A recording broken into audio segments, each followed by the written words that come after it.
ఎంతసేపు వైఎస్ఆర్సీపీ లీడర్స్ మీద అక్రమ కేసులు పెట్టడం, వాళ్ళని చంపించడం,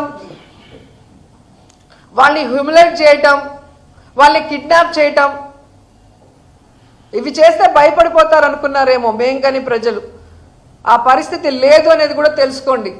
ఎందుకంటే మొన్న ఎగ్జాంపుల్ ఎంపీపీ వైస్ ఎంపీపీ ఎలక్షన్లో మీరు చూసుంటారు. త్రిపురాంతకంలో ఏ విధంగా ఒక ఎంపీటీస్ని మీరు కిడ్నాప్ చేసి 3 రోజులు పెట్టుకొని నేరుగా ఎలక్షన్ హాల్కి తీసుకొచ్చి అక్కడ కూడా ఆ మీద అసభ్యంగా ప్రవర్తిస్తూ అమ్మాయిని బాధ పెట్టాలని చూసినా ధైర్యంగా వైఎస్ఆర్సీపీకి ఓటేసి జగనన్న మీద తనకున్న అభిమానాన్ని ఎలా చాటుకుందో మీరు చూశారు.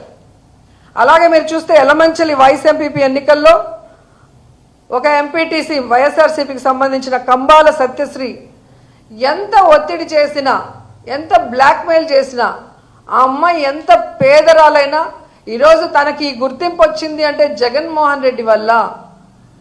సో ఆయనకి నేను అన్యాయం చేయలేను, చస్తే చస్తాను కానీ పార్టీ మారను అని ధైర్యంగా నిలబడి వైఎస్ఆర్సీపీకి ఓటేసింది అంటే మీరు ఆలోచించుకోవాలి. అలాగే పుల్లల చెరువు వైస్ ఎంపీపీ ఎన్నికల్లో మహిళా ఎంపీటీసీ నాగేంద్రమ్మని చూసాం. ఆమె హస్బెండ్ సబ్స్టేషన్లో వాచ్మెన్గా పనిచేస్తుంటే ఆ ఉద్యోగం పీకేస్తాం మా కోట వేయకపోతే మీరు బెదిరించినా పస్తులైనా ఉంటాము, కూలైనా చేసుకుంటాం, కానీ జగనన్నకు అన్యాయం చేయము అని చెప్పి వాళ్ళు ఎదిరించిన తీరు మీరు చూస్తే ఇప్పటికే అర్థమై ఉంటుంది. జగనన్న నిజమైన సైనికులు, జగనన్న పార్టీకి, జగనన్న అజెండాకి ఎప్పుడూ కూడా కట్టుబడి ఉంటారు. ప్రాణాలు ఇవ్వడానికన్నా రెడీగా ఉంటారు. మీ రెడ్ బుక్లకి బ్లడ్ బుక్లకి భయపడే వాళ్ళు కాదు అన్న విషయం ఇంకనైనా తెలుసుకొని వాళ్ళు దగ్గర పట్టుకొని మీరు ఇచ్చిన వాగ్దానాల్ని నెరవేర్చడం మీద కాన్సన్ట్రేట్ చేయండి.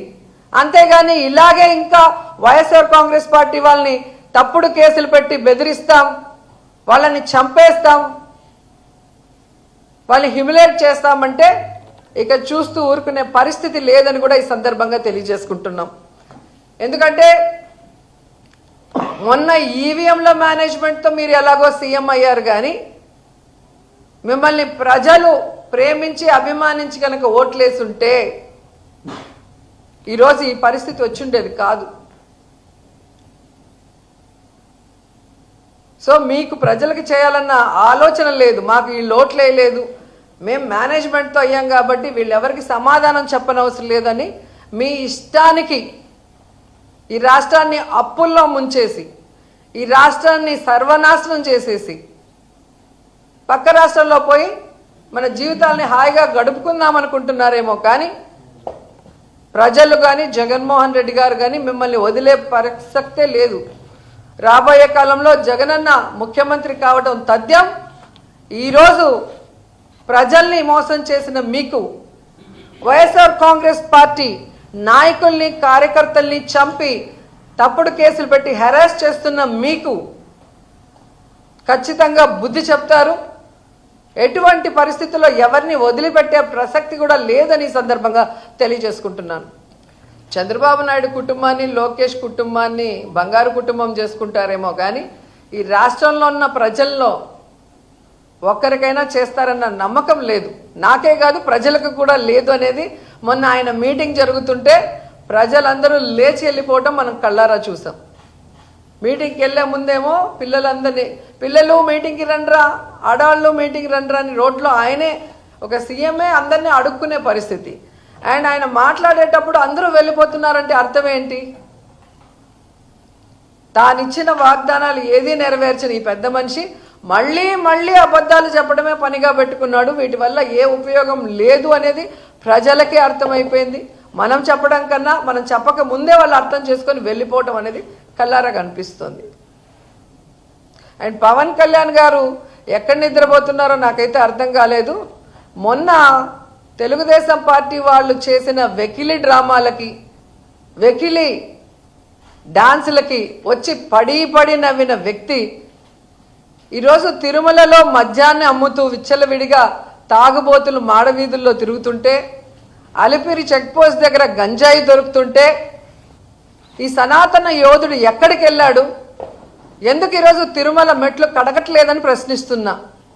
ఒకవైపు ఫార్మసీ విద్యార్థిని ఏజీఎం దీపక్ వేధించి ఆమె చావుకు కారణమైతే మాట్లాడు, ప్రశ్నించడు.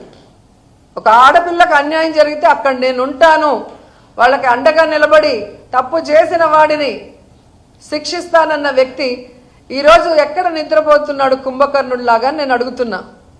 వెకిలి డ్రామాలకి నవ్వటానికి సమయం ఉంది, కానీ నీకు ఓటేసిన ఈ రాష్ట్ర ప్రజలకి మంచి చేయాలి, నిన్ను నీ మాటల్ని నమ్మిన మహిళలకి ఈరోజు అండగా నిలబడి రక్షణ కల్పించాలి, సనాతన యోధుడని చెప్పుకోవడమే కాదు,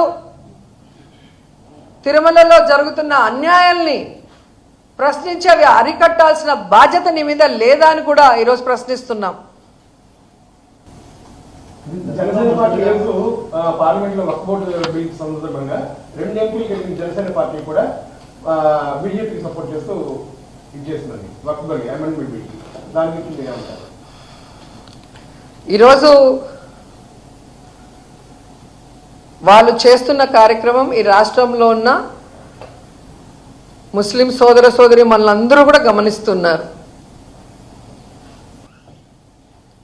అసలు పవన్ కళ్యాణ్ లాంటోడు మొన్న ఇఫ్తార్కి రాకుండా తప్పించుకోవడం చూస్తేనే మీకు అర్థమైపోతుంది ఏ విధంగా బీజేపీకి భయపడి ఆయన ఈరోజు ఇఫ్తార్ విందుకు పోలేదో మనం చూసాం.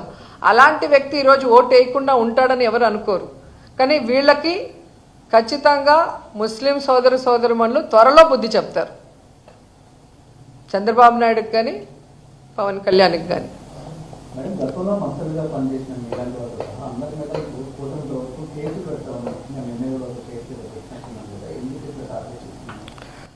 అదే అంటున్నాను కదా, బలమైన నాయకత్వాన్ని బలమైన వాయిస్ని తొక్కేయడానికే ఈ తప్పుడు కేసులు పెట్టడం, భయభ్రాంతులకి గురి చేయటం. ఈరోజు వాళ్ళు ఇచ్చిన సూపర్ 6 ఫెయిల్యూర్ అయ్యారు, అది ఎవరు మనం అడగకూడదు. లా అండ్ ఆర్డర్ ఫెయిల్యూర్ అయ్యారు, అది మనం ఎవరము అడగకూడదు. అలాగే ఒక్క ఏడాదిలోనే 1,52,000 కోట్ల అప్పులు చేసి ఆ డబ్బు ఒక సంక్షేమ పథకం ఇవ్వకుండా ఎవరి జోబుల్లోకి వెళ్తుందో ఎవరు ప్రశ్నించకూడదు. అలా ప్రశ్నించే ఏ గొంతైనా కేసు పెడతాం, లోపలేస్తామని భయపెట్టడం. నిజంగా తప్పు చేసి ఉంటే, ప్రూఫ్ ఉంటే దానికి తగ్గ కేసు పెట్టండి, శిక్ష అనుభవించడానికి ఎవరైనా రెడీగా ఉన్నాం. అంతేగాని దొంగ కేసులు పెట్టి మ్యానిపులేట్ చేసి డైవర్షన్ పాలిటిక్స్ చేయాలనుకుంటే భయపడే వాళ్ళు ఎవరూ లేరు. ఈరోజు ఆయన పెడుతుంటే నవ్వుతున్న వాళ్ళ ఎమ్మెల్యే ఎంపీలు మినిస్టర్లకి రాబోయే కాలంలో మేము నవ్వుతాం. అప్పుడు మీకు తెలుస్తుంది ఆ నవ్వు వెనక నవ్వితే ఎలా ఉంటుందో.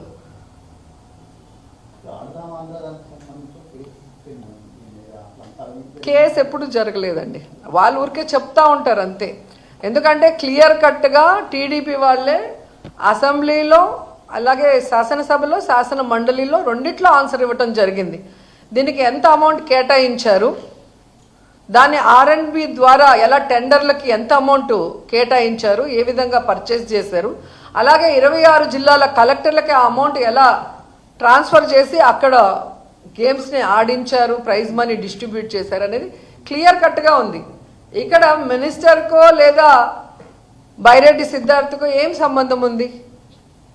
డైరెక్ట్గా అవి జరిగిపోయినాయి, కలెక్టర్లకు వెళ్ళింది, R&B దీనికి వెళ్ళింది. సో దేనికి ఎంత వెళ్ళింది, ఏ విధంగా వర్క్ జరిగిందని క్లియర్గా ఉంది.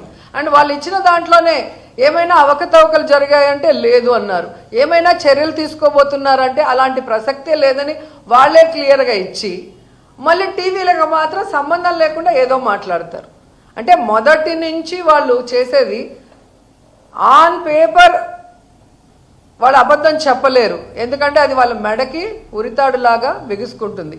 జగనన్న చేసిన అప్పుల విషయంలో కూడా ఛానల్లో చెప్పిన దానికి పయ్యావుల కేశవ్ గారు ఇచ్చిన దానికి తేడా మీకు తెలిసిందిగా, నక్కకి నాగలోకానికి ఉన్నంత తేడా ఉంది. అట్లాగే ఇది కూడా వాళ్ళు ఆన్ పేపర్ ఇచ్చింది, అలాంటి తప్పు జరగలేదు, వాళ్ళకి ఎలాంటి శిక్ష మేము వేయలేదు, ఈ డబ్బు ఏ విధంగా వాళ్ళు ఖర్చు పెట్టారు ఎవరెవరి ద్వారా అనేది క్లియర్ కట్గా ఉన్నప్పుడు సంబంధం లేని మాకు లేదా బైరెడ్డికి ఏదో కేసులు పెట్టేసినారు అంటే వాళ్ళ మనసులో వాళ్ళకి ఆశ ఉంది, రోజాని అరెస్ట్ చేసేయాలి, సంబరాలు చేసుకోవాలి, లేదా కొడాలి నాన్ని అరెస్ట్ చేసేయాలి, సంబరాలు చేసుకోవాలి, లేదా పేరుని నాని, లేదా అంబటి. అంటే ఎవరైతే గట్టిగా మాట్లాడతారో, ఎవరైతే టీడీపీ జనసేన చేసే తప్పుల్ని ఎత్తి చూపిస్తారో వాళ్ళని అరెస్ట్ చేస్తే వీళ్ళకి సంబరం. అంతేగాని వాళ్ళు మంచి పనులు చేసి పేరు తెచ్చుకుందాం, వాళ్ళ నోర్లు ముయిద్దాం అన్న ఆలోచనే లేదు వాళ్ళకి.